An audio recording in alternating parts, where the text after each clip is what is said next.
Sun with us. Green, blue, and green, that's what we rock. Hawk Tawk, ride with us. Sun with us. Glad to hear y'all dropped in. Hawk Tawk, slide with us. Walt and Dave get locked in, and let's go. Hey guys, what's going on? It's Dave DeRocher and Walter Thurman III, and this is Hawk Talk. We're back for another week. How you doing, Walt? Doing good. How you doing? I'm doing good, except it's Taco Tuesday, and Anne Marie brought me tacos, but she said no, you can't eat right now because you'll be like spitting and have like cilantro in your teeth, and so we're gonna blow right through this show. Let's get you the tacos. Oh man! Hey, so did you watch the game?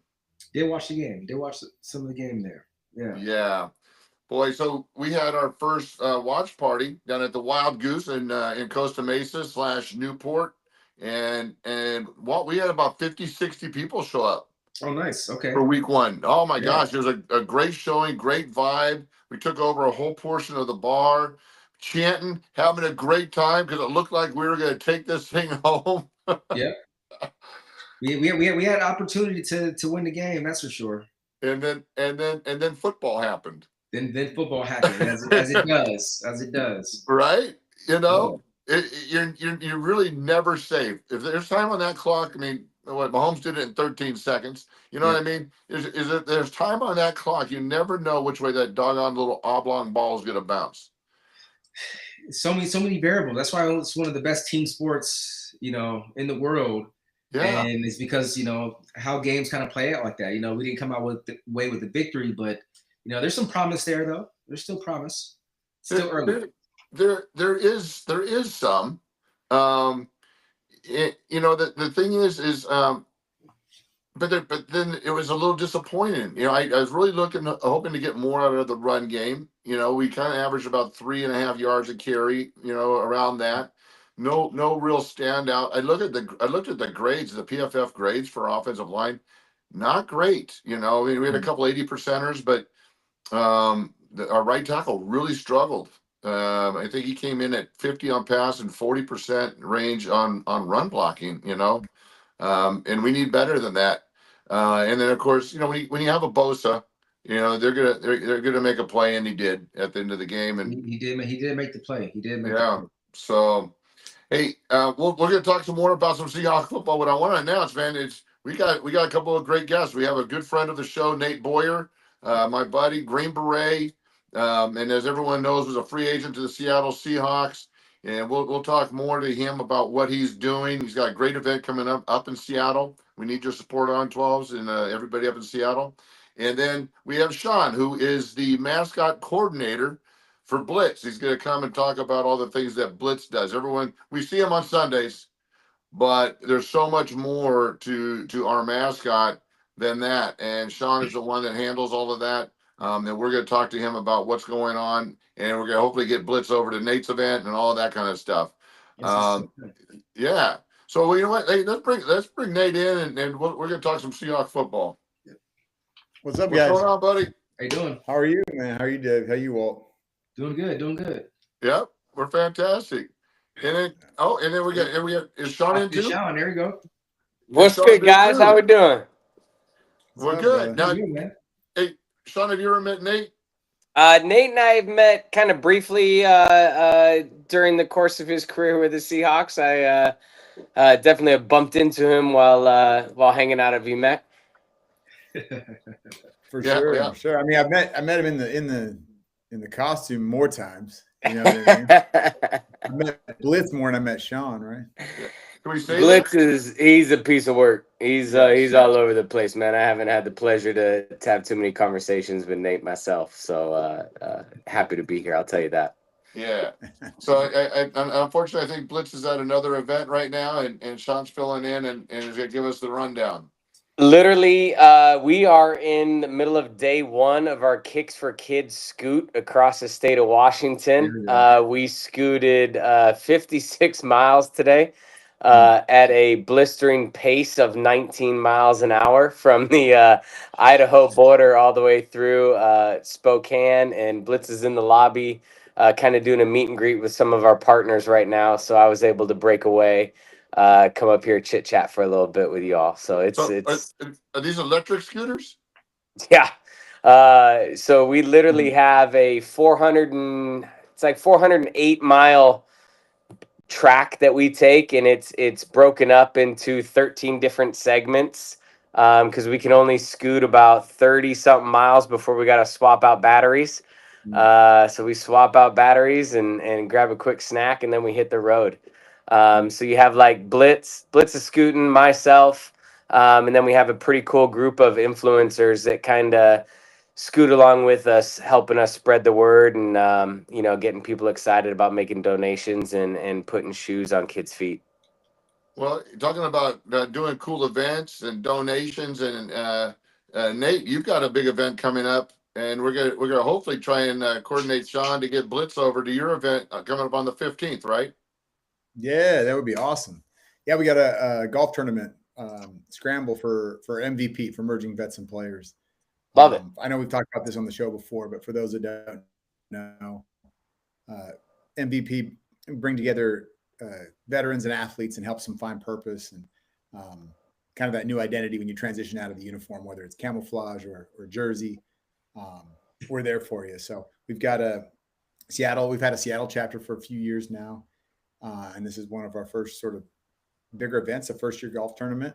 So we're just looking for a great turnout. And we've got one thing I will say, we have a ton of veterans who've signed up that would love to play in this thing and just need sponsors. So that's for anybody listening to, if you're interested in that. Nice. I know we'll share more on that later, but anyway, well, Sean, hope to see you there, and bring Blitz. Tell him to come. Yeah. So, hey, Pete, can you throw that up just real quick, since Nate was just talking about that? We have a thing, and we have a discount code. If anybody wants to sponsor some veterans, we're going to have some players there. We will talk about it some more. But the discount code is Hawks, and you have to put your glasses on to see it. Well, at least as I squint reading it. Yeah, promo code Hawks, all caps, 25% off spots. But that also goes for if you're not able to make it out on Monday, September 15th at Echo Falls. Now, Nate, is that just to sponsor a veteran, or is that if you want to come play too? You can do either. Okay, you can do so either. the discount both. is even if you want to play. Yeah. All right. Absolutely. Cool. Yeah, that also goes for if you'd like to play, but anyway. Well, Nate, a great event. I've actually, all right, Pete, you can pull it down. I've actually done the MVP event down here at a pop-up in Orange County. And I'll tell you what, we for the first hour worked out in a like a CrossFit type veteran. It was a military. I mean, we're dragging bags, we're punching bags. Right. We didn't punch each other, but I'm climbing on ropes, and doing all this craziness. And for an hour straight, and then we take a 10-minute break, and then we sit around the mat in a big circle, and we just dump our stuff, and there is, Nate alluded to it, but there's so many similarities to that transition, and I'm certainly not going to minimize what they do for us in our country by saying that we're in a gladiator sport. Yeah, we are, but let's not take that part of it. It's about that transition of the barracks and the locker room and going into the corporate world. It's losing the jersey and the uniform, the identity that we relied on and what people knew us for. The other thing I really found, Nate, too, is that people really struggle trying to kind of they don't know what to do with us. Like they're not quite sure what to say. Of course, everyone wants to thank you for your service, but for us, they want NFL stories. They want to somehow associate.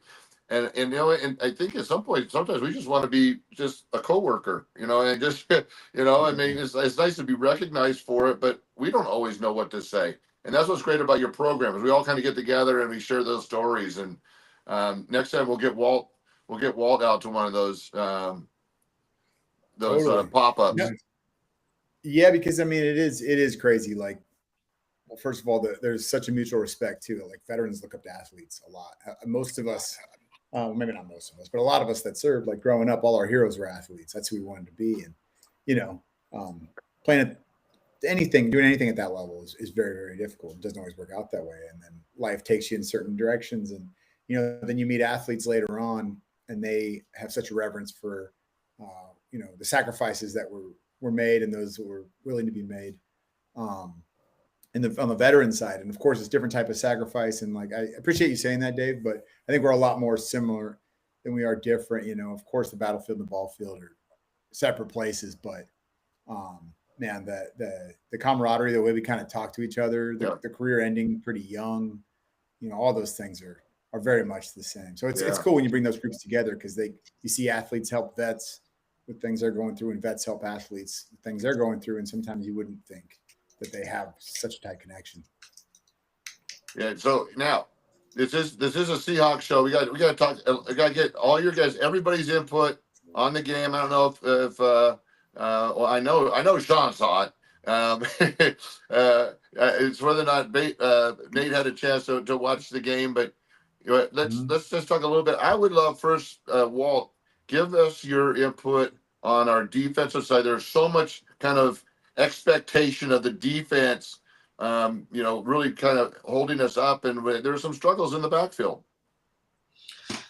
Yeah, I mean, we give up 119 yards rushing, which we knew that was going to be the case. So we're trying to establish the run and open up the pass, and Purdy was able to throw the ball pretty efficiently. I mean, it's tough when your top three tacklers were DBs, a corner and two of the safeties there. So not getting a lot of pressure up front, being able to make those tackles. A lot of it's getting to that second level. Obviously, some of the tackles in the passing game. And then we had opportunity to kind of, take points off the board towards the end of the game and just kind of got a little lackadaisical. Thought we had a nice, easy interception there in the corner of the end zone. And, you just got to go full tilt in that capacity. So I think it's a game that, kind of, got hit in the mouth a little bit, kind of wake us up. This week going into Pittsburgh is not going to be a pushover. You're going against, DK's coming back out. He's going to try to have a statement game and try to prove a point from how everything kind of ended from last season. So that's going to be kind of interesting of how we kind of bounce back from that. And the Steelers, they put up 30+ points too. So if you're coming out firing, they were clicking on all cylinders. And A-Rod is still A-Rod. Aaron had 4 touchdown passes. So, Purdy ain't no Aaron Rodgers. And I'll tell you, Aaron's got some weapons.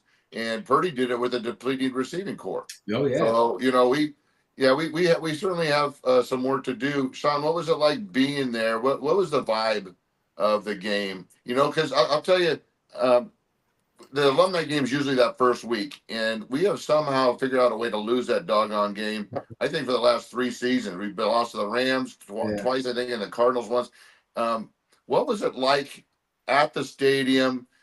Did you notice a difference with the fans at all? Those kind of things. Give us what it was like to be in the stadium. Man, I can tell you the place was electric. The place was rocking. I think, from my perspective, people took it personally, kind of what happened last year. We all kind of know how the 49ers came in and their fans kind of took over our place last year, right? And I think fans took it personally this year. And they made sure that they showed up, they showed out, they were loud. The place was electric. I mean, if you were there, you heard it. You definitely felt it on Monday, like your ears were ringing. Good. And they wanted it. They wanted to bring back that home field advantage. I may be misspoken here, but I think we had two or three false starts. That I'll give credit to the 12s. They were pumping, and they were loud. So you guys all know how that place gets, and I think it's coming back. I think we're bringing back the home field advantage and making it felt on the field. That's good. And so, Nate, I have a question for you because you played in Texas Stadium, which how many people? It's like 106,000. I think it's like 102, but whatever. Yeah, whatever. Muscle Manos. Yeah. So it's over 100,000 people. So I know that place gets loud, but what was that like versus Lumen when you ran out? That it was a preseason game, but you should still run out on Lumen Field. For sure. I'll be honest. I mean, yes, it was a preseason game, but it was close to a sellout. I mean, it was off the back-to-back Super Bowl appearances, so it was it was crazy even in a preseason game. I definitely have come back to several regular season games, including I think a Sunday or Monday night game where it's just next level. But even then, even for that preseason game, it was pretty wild. You know, when I played at Texas, the joke was they called it the library because we weren't great at the time. Okay. And we had a little bit older fan base. It wasn't one of those college, the universities, some of these schools, games, and we're out from the game. They let the students in, they lift the gate or whatever, and they just flood the student section. And it's just, they got the best seats in the house. Like, that's how it should be, in my opinion. But because Austin doesn't really have pro teams, the UT is the pro team. And so there's a lot of people with a little more money and more expensive tickets in there, or a little bit older and a little bit quieter. So, I got to say that in my experience of going to games until now, it's changed now at Texas, and because they're better again and they changed some things. But when I was playing, I'd say CenturyLink was crazier in a good way. Yeah. Louder. Well, and for those of you that don't know, because Nate and I are such good friends, I always, I kind of see what he's doing. So Nate's one of those cats that the UT games that's pulling the cannon, when they score, hanging out with Matthew McConaughey. Hey, weren't you just interviewing Pat? Who's that nut? Pat McAfee. Yeah. Yeah. What was that about? That was great. I mean, I was out there. So this year is we just had the 250th birthday of the Army in June, and now we're into the 250th year. So 4th of July will be the 250th anniversary of America. So basically, there's an organization that I've been doing some work with that supports MVP as well. And we were just out there for the 250th birthday. Because of that, as we talked about earlier, there is a pretty strong connection with like the military community and football, whether it's Salute to Service Month or just these players, through orgs like MVP and other stuff. Like there is a bond for sure. So we were just out there kind of representing the military 250 and America 250. And then Pat was out there doing ESPN stuff. And I met Pat for the first time when the Super Bowl was in San Francisco back in 2016. And we did this like Guinness Book of World Records promo thing where I was supposed to do the longest long snap, and he was trying to get the longest blindfolded field goal, which I held for. Oh, cool. And so we did that. That's where we met. We just stayed in touch. Whenever I see him, I say, "What's up?" But I was out there with them, and he had just finished his show, and he was like being the great person that he is, and he was hanging out for like 2 hours, like shaking all the fans' hands and hanging out with them and taking selfies on their phone with them. And then right before he was about to leave, I just said, "Hey, can I ask you 3 questions for the military 250 stuff?" He was like, "Absolutely," and just pulled me on the golf cart, and we did it. So it was cool. It was fun. That's cool. I'll tell you, the first time I saw him on College Game Day, I thought he was like a former wrestler. He had a tank top on, a big gold chain, and he's so super into wrestling. Yeah, and he's so over the top. But I'm like, this cat knows football. I don't know. I didn't know who he was. And now he's just exploded. Yeah. Yeah, he punted for Indianapolis for like, I don't know, 10 years or something. He had a good long career. Yeah. Probably one of the best draft pick intros ever in Nashville when he drafted made the Colts pick during the draft in Nashville. You got to look that up. Maybe the best pick ever made during an NFL draft right there. Are you familiar, Walt? No, I think I have to check it out. Okay. I saw you smiling. I thought maybe you might have caught it. No, it's pretty amazing. So, we're on Media Row every year now. And Pat's got a huge setup. I mean, he's just commandeered and it's so entertaining and rightfully so. I think if you just look past the showmanship, he knows football. I mean, he knows like the assistant coaches, he knows the depth chart, and he sometimes tends to go off because he just knows so much. Like the other guys are sitting around going, "Hey, when's my turn?" So Sean, Walt and I did a thing, with Blitz down here in Southern California. Mario Bailey reached out and said, "Hey, look, Blitz is going to be down there. He does a shoe giveaway to kids, and that we are going to give away 50 pair of shoes or so, you can correct me, to kids that were affected by the fire in Northeast Pasadena." And so I let Walt know, and we had I think it was John Ryan and JJ. John Johnson, Showed up, and we joined Blitz, and we gave away shoes to kids in Pasadena. And I'm thinking, how cool is that? Of course, we partnered with Rampage. Rampage, yep. Yeah, Rampage, and then the kid, the running back. Well, do you know Tyron Williams? Yes, great kid, by the way, really nice guy. But what a great event! How did you guys get all the way down into Pasadena? I mean, don't you have enough to do in Seattle? Man, this thing has turned into something else. I mean, I can give you like the overview real quick, right? So 2020, we all know what happened in 2020. Like, what do you do with a mascot in 2020 when you can't do appearances, you can't do events, whatnot? So we decided, like, hey, let's jump on these electric scooters and scoot across the state. And I'm a sneakerhead. Like, I'm a big fan. Blitz is a big fan of shoes, and it's like let's find a way to provide shoes for kids that need them. You know, I think we all kind of know that shoes can be the root of bullying. Shoes can be the root of judgment. Shoes can be the root of a lot of things, right? They even give you a little confidence. Like, you can't lie. Everybody gets a new pair of shoes. You walk around with a little bit more swag. You got the kicks. Like, there's something excited about it.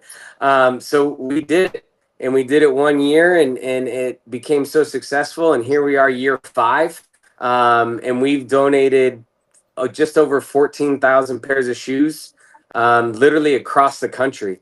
And the common denominator in all of it has been we've donated it through different 12s, chapters, Seahawks fan bases, and just different causes that we're trying to have an impact with. And obviously in the mascot community, you have friends with different teams, and what y'all went down in Southern California was horrible.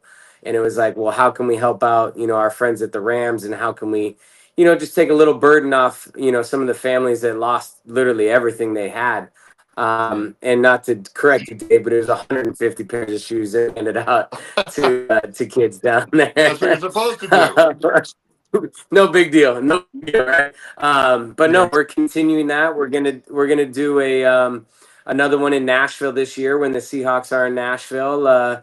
We got something cooking up that I'm super excited about with one of our rivals. We'll wait to share that news. But, it's become massive, and we're really just finished day 1 scooting. We got 300 and more miles to go over the next 6 days, and we're just excited to meet people along the way, people that stop us and ask, what are you doing? We share the news, and it's amazing to see not just the Seahawks fan base, but just people that are like, wow, this is really cool. And they donate and they support. And, we need to get together, figure out what charity we all want to support together. Nate, I feel like there's a conversation we should have, because there's definitely some military families out there that I would love to get with and provide shoes for all the kids, because we appreciate everything that you guys do in the military for us. Heck yeah, that would be awesome. That's a great idea. Hey, We'll Pete, definitely connect. Pete, do you have the link that Sean sent us for donations? I don't know if I got to send you a new one. We just had a problem with that one, Dave. I'll send you the new one as soon as I jump off here. Make sure Blitz didn't get us kicked out of this hotel. So we'll send you the new one. You guys can throw it up. And I mean, the whole thing about Kicks for Kids has always been like, we're not asking you to donate $5,000 or $10,000. We're asking a community to come together and donate $5, $10, $12, because that impact is massive. When a community comes together just on a $1 to $5 to $10 rate, and they all come together, it's a big deal. I mean, it speaks for itself. We're probably going to cross the threshold of 15,000 pairs of shoes donated in 5 years. That's awesome, and I think that 12 number resonates, right? $12, everyone can swing $12, and it's for a great cause. Now, I've mentioned it, and I don't know if we got a commitment or not, but Nate's got that big event. It's an early tea time. I don't know if Blitz can come out and support what they're doing. It's I don't know if Blitz gets up early, feed him some coffee. But if I can connect the two of you offline, is that okay with both of you guys?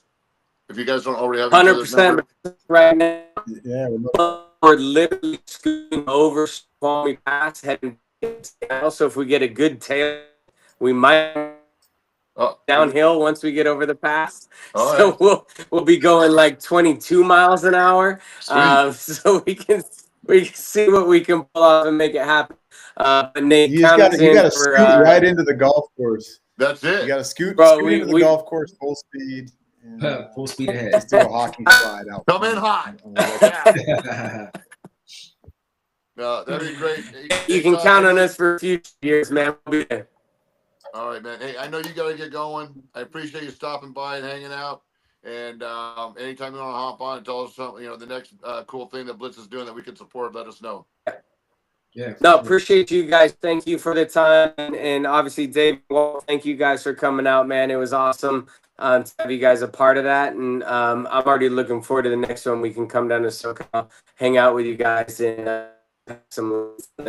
And we'll touch base, and we'll make sure some of these kids in the military families get some shoes from you. Sounds good. Right on. All right, son. Appreciate you guys. Thank you. All right, Nate. So far, how many former players do you have going? I know that I've talked to Norm Johnson, Alonzo Mitz, Joe Tafoya. Do we have any other guys committed to joining you on the 15th? I don't know. I got to check in with Brian. I know we got a bunch that were maybes, so we're still working it. But I mean, it's gonna be great to have them out as well. Yeah. But yeah, I know we got a lot of vets committed. That's for sure. On the waiting list, which is great. We'll just keep pushing it out. I know some of the 12s were going to push it out. And Ben, oh gosh, I can't do his last name. Oba. I just met him. He's actually the president of the NFLPA up there in Seattle. Ben Abumano? Yeah. Yes, Abumano. Yes. Okay. Yeah, so he can't make it, but he's gonna push it out to the guys up there. So we'll get some late minute ads, and we'll hopefully get it filled out for you. But more importantly, is we need players. We need paid players, or if you can't come, sponsor a veteran to play. Pete, what did that say? I think Pete sent me a smoke signal or a message. Did you see it, Walt? No. Oh, just Raphael's on. Oh, Raphael is on. All right, cool. So we get to talk about some odds and some stuff like that. Nate, what else do you got going? Because I know you have another tournament. Is it next month in Austin? Yeah, we got stuff in October, October and November in Austin. A couple golf tournaments out there. October 14th and November 10th. Okay, and are they both MVP? Yeah, they are MVP. Yeah, we're gonna try to do a bunch of these. We're gonna try to do them around the country. We got to figure out something in Southern California soon. Well, but I know we got you. I mean, your event's awesome already. Yeah, but we need to leverage it a little bit better, and it's so cool to do these veteran events, and much like what you're trying to do, Nate. I do the same thing. We get anywhere from 30 to 40 veterans playing for free through sponsorships. And I'll tell you, I think you know this, Nate, and Walt knows, but this last year, Alonzo Mitz, who played, and he's going to be at your event, he plays one-handed, and he always has. And so I paired him up with the triple amputee guy that plays to like an 8 handicap, and crazy. Yeah, and so they're both playing one-handed. And so what was really cool is, as I was talking to the veteran, his name eludes me, and he shared it because, I helped Alonzo because Alonzo was way over swinging. And he goes, if I swung that hard, I'd fall over because I have no legs. Just the balance, yeah. Yeah. And so I guess he had Alonzo just slow his swing down, and it made him a lot more accurate. Now, Alonzo claims to be like a 9 handicap or 10 handicap. So you'll have to let me know. You'll have to let me know after your event. But I only played with him one time. I played with him one time. We played with Jimi Hendrix's dad in an event up in Washington. So I don't know how good Alonzo really is, but hey, now have you two guys played golf together? Well, no. I don't think so. No, I don't Wow. think so. Yeah. No. Well, you're not gonna allowed to Well, play. Yeah, you guys aren't. You guys will never be teammates in my event, or unless I'm part of that foursome. Then we'll get you guys paired up because you guys are both pretty good golfers. Yeah, a little bit. Yeah. Really? A I don't know little if bit. I'm pretty good. I think Walt might be. Well, I think okay. I'm really good. Hey, I don't know. Your swing's really good. I don't know if you can hit the ball very good or not. You're a really good swing. Yeah, I can't. I'm not that strong. Yeah, we had a top I don't know how to golf. use He looked that. really good. All right, hey Nate, what did you? I didn't ask you what you thought about the game. Let's talk about the game, and then we got next week. Man, I mean, it was a great game. It was obviously not without mistakes. But you mentioned the right tackle. Was that who Bosa pushed into Darnold too at the end of the game? Yeah. Fumble? It may have been because it was. Yeah, it was the right tackle. because Cross our left tackle is pretty solid. Yeah. That's tough. I mean, that's like, you got to just view it as an opportunity for himself, though. Like, obviously, especially after that play, I would imagine he feels some level of responsibility and, get that cleaned up and turned around because, yeah, I mean, it's like, it's all new, new quarterback.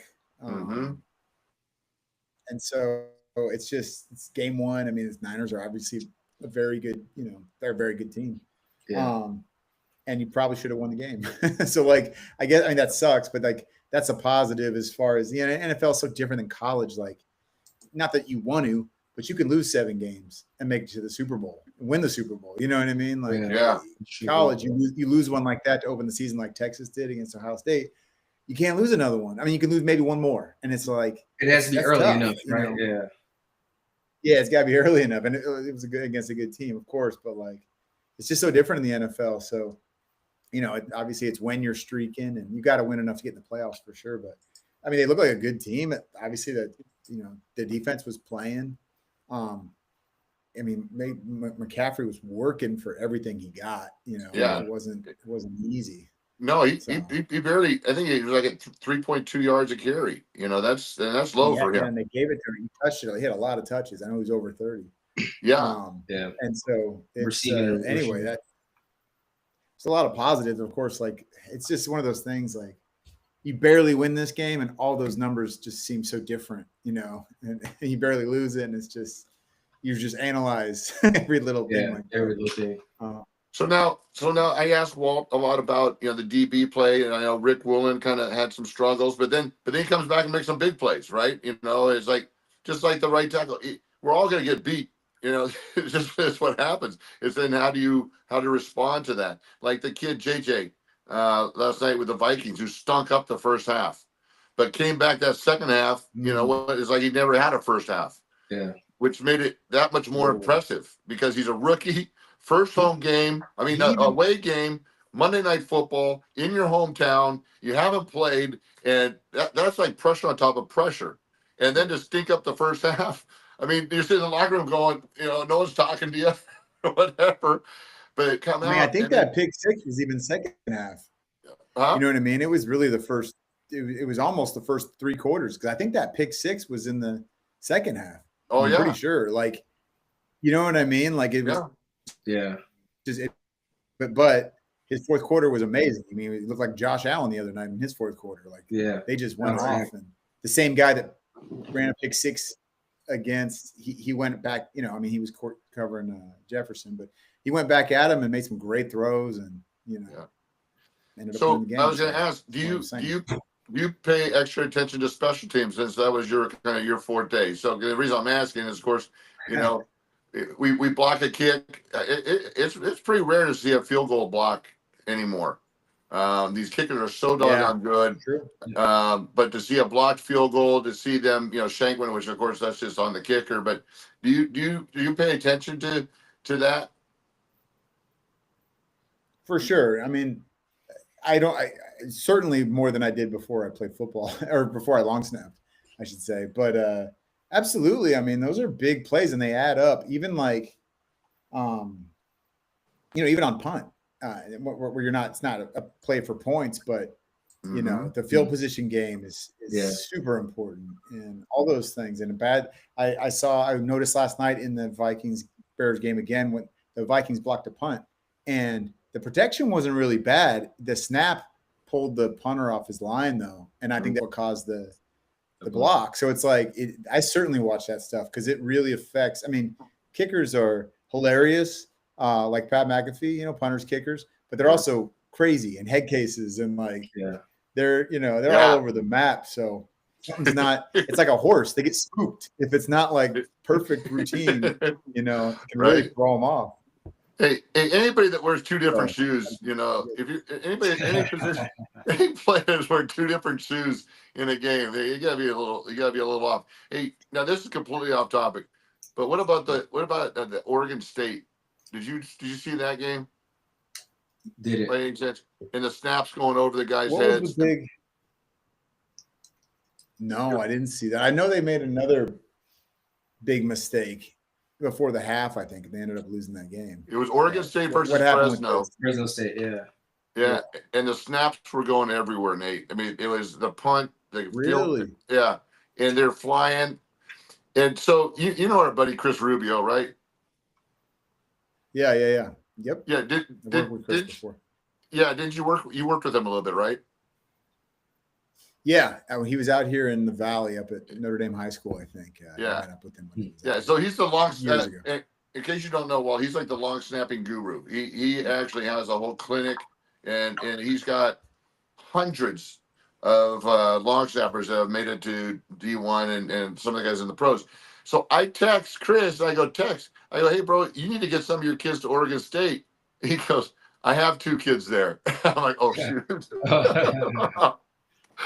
Oh. I don't know if those were his kids, but I don't know if it's true. I have no idea. I'm not there, but my guess would be it's the first game of the year, second game of the year, whatever. It's probably their first season. I could be wrong, whoever's doing that, but the nerves play such a factor in that because you sit on the bench, you're not really in the flow of the game like Walt is. You know what I mean? Like you're just waiting, and then you go out there and you gotta be super accurate, and you got to be calm, and you can't and you're not used to people running at you and trying to hit you. At practice, it's never similar to a quarterback. They're kind of protected, at practice. We never really do full speed special teams, anything. So like those guys get rattled. Excuse me, I got something on my throat. Those guys get rattled when they're 60, 70, 100, 2,000 people in the stands. And it's loud, and like now the game's close, and it's like, oh man, you're sweaty palms, and mom's spaghetti or whatever. Right. Well, but when you were doing it, were they lined up over you? Yeah, but they couldn't hit me until my head came up. There's definitely and maybe they weren't supposed to be dead. Like they usually line up off your shoulder pad, so they're still right there. I mean, there's plenty of times I snap it, and as soon as I come up, there's like somebody just sending me backwards. You know what I mean? Yeah, exactly. They're just targeting. They're just aiming at my shoulder here. Nate, before we let you go, I want to bring Raphael in so Raphael can say hello. I know you've run into him the last few media rows as well. He's one of our partners, and I know Raphael's been waiting in the wings there a little bit. And he's our odds guy. But he's also another guy that we need to connect you with because he works a lot with a lot of the online gambling programs that might be interested in sponsoring some of your events and getting involved. I think Pete, didn't you say Raphael was here? Raphael is here. Raphael is here, and Raphael is working. Where's your ear pods? Can you guys hear me? Yeah. Yeah, I can hear you. Yeah, there you go. Oh, I can hear you now. Okay. Yeah, I can hear you Raphael, now. Okay, good. Because Raphael does like 18 shows, so we get it. He's like from one show to the next show. Yeah. And Raphael, Nate, right? You've met him at I met Nate a couple Super Bowls. Yep. Yeah, comes and hangs out with us. Yeah. How's it going, brother? Good to see you. Good seeing you, Nate. Hey, your Bills won. Cheers. What happened last week? You guys all made fun of me because I said Seattle wouldn't win game 1. You guys stuff like that. I said it was gonna be a close game, which you guys had it in the bank. I mean, I don't know what happened in the fourth quarter or why you guys couldn't get first downs. 24-14 on first downs. Really? You guys can only get 14 first downs on Sunday? But this is a game right here. I told you guys last week that one of these games, Seattle's gonna go back and say, wow, I can't believe we lost this game. This might be that game because now you have to play Pittsburgh Steelers, who are very high on a guy that played really well, Aaron Rodgers, back on the road against the Jets. It's going to be a very difficult game this Sunday. Yeah, going into Pittsburgh for sure. Now, hey, Raphael, you realize this is a Seahawks show, and you come out talking smack. We suck, and I told you were going to lose. You know, I didn't say you guys. I said it was going to be a close game. Close game. Yeah, you did, but the odds makers had us losing the game though. The Niners were favored. Yes. All right. So, I really thought Seattle was gonna, and Seattle money came in all late Sunday, so everyone thought the Hawks were gonna have a W on their hand, which they could have easily. So for the books, it was a good win. But I'm sure the Saints are probably happy for you guys. You guys beat up Brock Purdy and Kittle, and now the 49ers get to come play the Saints, which us four can probably be in that quarterback room and do something better in New Orleans. Yeah. So I know that, and that's the thing. You know, the Niners came in limping, and lost Jennings and Kittle, and they still beat us with some guy now. I don't even know who the heck he is at 180 yards receiving. That's the kind of scary thing is that the B team was able to muster a win. You know, I mean, it's one thing if you lose to CMC and Kittle and Ayuk and the lineup, but to lose to the B team, that's another story. So what's our line? What's our line this week? Pittsburgh's -3, but if you like Seattle, I would say wait, because I think a lot of Pittsburgh money is going to come in because what everybody saw Aaron Rodgers. Because don't forget, all summer long, people thought, look how slow Aaron Rodgers is running around. He couldn't even do anything with his legs, and then he looked pretty good to me throwing darts on the run this week. So I think a lot of money will come in on Pittsburgh. Because if you're looking to bet Seattle, definitely wait because you can probably get a better number because I think Steelers money is going to come in. But if I'm the Seahawks, boy, I bet you that Steelers defense got to be pissed off letting Justin Fields look like an MVP candidate on Sunday. They give up a lot of yards, a lot of points. They give up rushing yards or passing? Both, yeah. Justin Fields looked really good. I mean, I'm hoping Seattle can run the ball. Yeah. Well, we didn't. Donaldson was what 60% completion rate, 160 yards, no touchdowns, no scoring. It was I think his rating was about 89, which is I think 6th for the weekend. I don't think it's amazing because quarterbacks were doing actually pretty well, but we didn't run the ball, which I really thought we'd be able to do. 3.2 yards per carry for the whole game. So that's you ain't gonna win games if you're only doing carrying averaging 3.2 yards a game. Yeah. So Nate, we need to connect you with Raphael, with some of the sponsors that are maybe looking to get connected with MVP and everything that MVP does, Raphael, and they're nationwide, working with veterans, working with former players. And I don't know if Nate, you've talked to any of the gambling sites, but that's a great place for them to be. I mean, that's a lot of goodwill, and it's still in the sweet spot of what you guys are doing, working with former athletes. Yeah. I used to do this in Vegas. I would talk to the veterans all the time. We would have special meet and greets and talk about gambling with them. And some of them had the best questions and stuff like that, because some of them just don't know how to speak to it, or they don't want their other friends don't know about gambling. We just know about sports. So we used to do a lot of meet and greets because they would always have questions about how does this point spread work, or what does this work, or how do you guys do it? And just to get them, I loved doing it with the veterans when I did in Vegas all the time. Hey, something just came to my mind. Oh, go ahead. No, that's it. Oh, hey, do you play well with Marines? Who, me? No, Nate. Yeah, sure. Okay. No. Why? Okay. No, because we have the 3-5 Dark Horse Battalion and Oh yeah.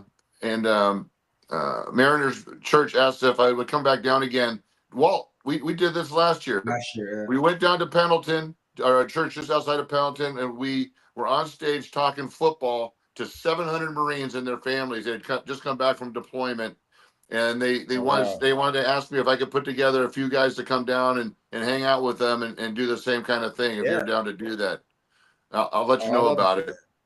Okay. Yeah. I'll let you. This is actually an Army shirt, but it's Marine colors. It was such an oversight. I don't know why they made whoever made this. It was crazy. But anyway, no, I got nothing but love for them. Yeah. What are Marine colors? Red and like kind of like USC. Okay. Honestly, well, I'm colorblind. That looks green to me. I don't know. Oh. Well, whatever USC looks like to you, it's that color. No, I can see that red. It's just, this thing's a little foggy. Anyways. All right, Nate, what's our key to winning this week? Good to meet you, Raphael. Yeah, we'd love to talk more about that. Yeah, before you go, what's our key to winning this week? Other than scoring more points than them. Wait, me? Yeah. What's our key to winning? I'm a specialist. Yeah. You're special. You're special, all right. It's definitely special. I think it's just, the game ended with a big mistake, so I think that's got to be an emphasis, protect the ball, of course, always protect the ball, but make sure the man on your left and right, everything you're doing is to protect them, of course you're doing your job, but if you stay in your lane and focus on that, and you just, your part of the puzzle stays intact. It's helping everybody else be successful. So I feel like that's just how that literal play looked to end the game. It was, it sucked. It was Nick Bosa's a great player, obviously, but you got to find a way to, not get, backed into your guy like that. And bite his kneecaps. When you're moving, you're about to win it. Yeah, for sure. So, Walt, what are your keys for us to get back on track and beat the Steelers? Yeah, I mean, we obviously stopped the run, but Steelers rushed only 53 yards. I think the biggest thing is going to be getting pressure on Aaron Rodgers. I mean, Kellen sit back there all day, just picking us apart. I mean, I like our DB core, but I mean, we gave up some passes downfield to guys that are still trying to earn their stripes. Not to the guys that are the DK Metcalfs of the world and so on that we're going to face this weekend. So I think getting pressure on Aaron Rodgers and kind of getting him, uncomfortable back there is going to be the biggest thing, at least from the defense side of the ball. Offense, I think we need to run the ball more, set up play action to put Sam in a better position to get the receivers the ball. I mean, Kupp only had a couple looks. He had 2 catches, I think 15 yards or so. Obviously, Njigba was the feature guy there with nine catches and some plays. But yeah, I think we need to get back to trying to figure out running the ball this week. Raphael. Hey, you have to run the ball, but I think you need to score more than 3 points in the second half. What were you guys doing at halftime? Eating orange slices? Where you had your game plan came out really flat in the second half, and it showed only scoring 3 points. Yeah. But I think Pittsburgh, people have to realize this is not the same Pittsburgh team. I don't think they're going to be run first, throw second. Now that you have Aaron Rodgers and you have some weapons, especially the tight end, I think the Steelers are going to be throwing a lot in the first down. So you have to be prepared for them throwing on first down and not handing off with the old Pittsburgh Steelers. So be prepared for that, Seattle. Yeah. So I think the key is up front on both sides. It's the offensive line continuing to work and gel. They're young, learn from the mistakes and get tighter. But what was disappointing is only having 1 sack on that defensive front that we were expecting so much from Mafe and who's our new addition? Well, Lawrence. Yeah, Lawrence, and then our guys in the middle. We had 1 sack, so we need to do a lot better there. I think Uchenna's due back. I'm not sure, but he makes some mayhem in the backfield. But we certainly need to put some pressure on those old legs because he'll get old quick if he doesn't like getting hit. And if we can do that, that's our only key. Otherwise, man, they got a lot of talent on the wings. So Yeah. I told Nate he'd hang around for about 30 minutes. He's been here 50 minutes. I appreciate you, brother. We're gonna continue to post your event and supporting MVP. So we'll let you go because I know you've got other things to be doing, and we've got some business to take care of and do some giveaways. So thank you all. I appreciate that. Yeah, hope to guys. I'll see you guys. See all you guys there. September 15th, Echo Falls. It'd be a fun golf tournament. And yeah, if we'd love to have you out and join us and play. But if you can't, if there's any way you can sponsor one of the veterans that's on our waiting list to play. And guys, all this information is going to be on Hawk Talk 12, the Facebook page. It's going to be on Hawk Talk 12 Instagram, as well as your YouTube. So if you missed it on the show, go check us out on our social media sites, and the links and everything will be there to support Nate. We appreciate you, brother. Love you, man. Thanks for coming on. Appreciate you guys. Have a good Thanks, one. y'all. All right. Love. All right. So we've got some business to conduct. And Walt, you have to keep me on track about announcing where we are. We're Hawk Talk 12 Instagram. Hey, should we do TikTok? Do you think? I don't have TikTok. You can do TikTok. Oh, you don't? I would Do you love have to see TikTok? Dave. I would love to see Dave on TikTok. So I'm always going to say yes on. What? All right. I'll ask Pete. Pete knows what all that stuff is. I don't know. But if Walt doesn't have it, then I don't need it. I'm gonna start a GoFundMe page for Dave to be on TikTok. That's what I'm going to do after the yeah. I'll tell you what. If we hit $10,000 there, then I'm going. But Facebook is Hawk Talk 12, and of course our YouTube is Hawk Talk 12. Subscribe, hang out with us, and for those of you that did, well, guess what? We're gonna give some stuff away. We've been talking about it. We were supposed to do it last week, but the cool thing is we added it. We added some more time. One other thing, guys, I talked about, I think, at the beginning of the show, is at the Wild Goose in Costa Mesa / Newport on 17th Street is our new watch spot for Orange County. We had 50 or 60 people there last week. People joining, coming back, saying they're bringing friends. If you're looking for a great place to watch the game, it's great atmosphere. It's a great bar, and they're carving out a whole area for us. So take a look for the pictures from that also on our social media. So Pete, you're in charge. You're in charge of the giveaway. All right. Did you know that? Yeah, I got Did you know that? Because Walt and I can't do it. Raphael doesn't want to do it, but it's got to be somebody that doesn't know. It's got to be somebody who doesn't know who our followers are. Because I can't. I don't want to pick somebody. They're all our favorite. But, this has got to be completely unbiased. So Pete, who has not met any of y'all, is going to tell us who won what. And the first thing is... Please. Yeah. Hey, this is pretty cool. This is Walter Jones. This is all Seattle. This is Starbucks Seahawks card, signed by Hall of Famer Walter Jones. That's pretty cool. Who won that, Pete?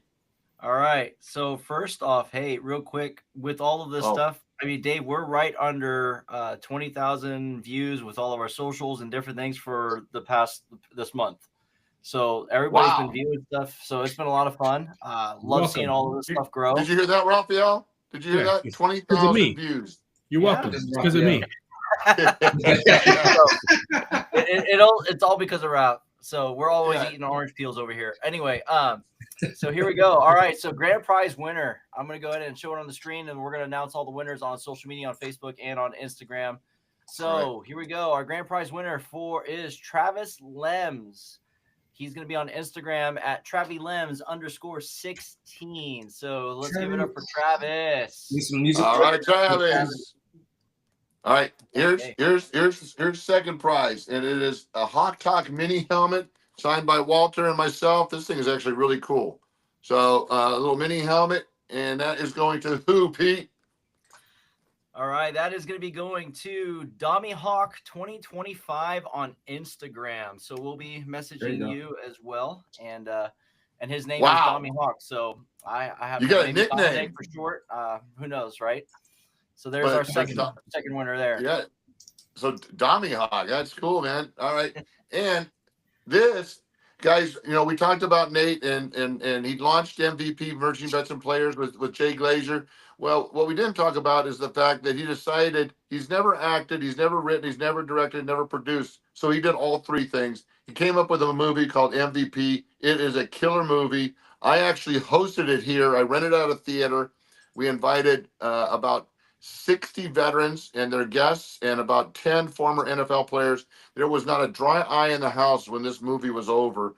So he autographed this, which is really cool. And so that is going to go to our third place winner. Okay, the winner for this one is Jody Kyman. So on Facebook Jody. and on Instagram. So we know Jody. We love Jody very much. Jody, a friend of the show and a friend of the veteran community. I do a lot in the veteran space. Walter and we do a lot in the veteran space, volunteering our time. And Jody's a huge supporter of that. So that's really cool. All right. Yeah. I know she'll dig it. And so we got more stuff to give away. Hey, how do you win, Pete? How do you win? So we post on social media, and then you've got to follow some of the prerequisites that we're asking for. Tag friends, leave a comment, follow on Facebook, Instagram, and also subscribe on YouTube. So there you go. Hey, and Pete, that's all free to do, right? Yes, all free. Yeah, completely free, right? That's how you enter, free. And we're giving away some pretty cool stuff. I mean, Walter Jones' autograph is, I'm sure, worth more than $20. It's probably worth quite a few bucks, especially being on a Starbucks Seahawks card. I think it's a great combination. Anyhow, so thank you all. Congratulations for winning. And Raphael, where do people find you to find out where to make the bets, to find out what you got, your prop bets? You're the king of prop bets. So where do people find you and find out more, and then give them your money? I'm actually working on Florida Gators' next head coach odds right now as we speak, since they lost to South Florida in the swamp. So it's going to be a very long season for Florida. But you can find me on Twitter at VSI.Sports, Instagram at Rafael Esparza, TikTok at Rafael Esparza SML. So it's always fun to hang out with you guys. And I love Nate. I've met Nate twice, and his every time I hear his story, it just puts chills. And I agree, that movie. I actually streamed it, and I have it on my streaming service. So sometimes if I just want a good cry or just want to feel good, I watch that movie. It's just definitely it's a must watch. It's literally it's the movie's intense. Intense is not the word. Yeah, it's intense. It taps into your feelings for people's struggles that you want to see win. And then at the end, it really is the last 5 minutes that just all right, I don't even want to think about it. So anyway, watch the movie, man. It's really really cool. I agree. Hey, all right, Walt, where do people find you and all the great things you're still doing in the community? Yeah, King Walt 6 on Instagram, and then Walt Thurman 3 on X, and Walter Thurman on LinkedIn. Yeah, but then you have your nonprofit. United Champions for Change. We've been a little dormant right now, but right now we're just kind of focusing on some of the high school sports endeavors. We got some things that are coming up in the girls' flag football space potentially. So stay tuned. All right.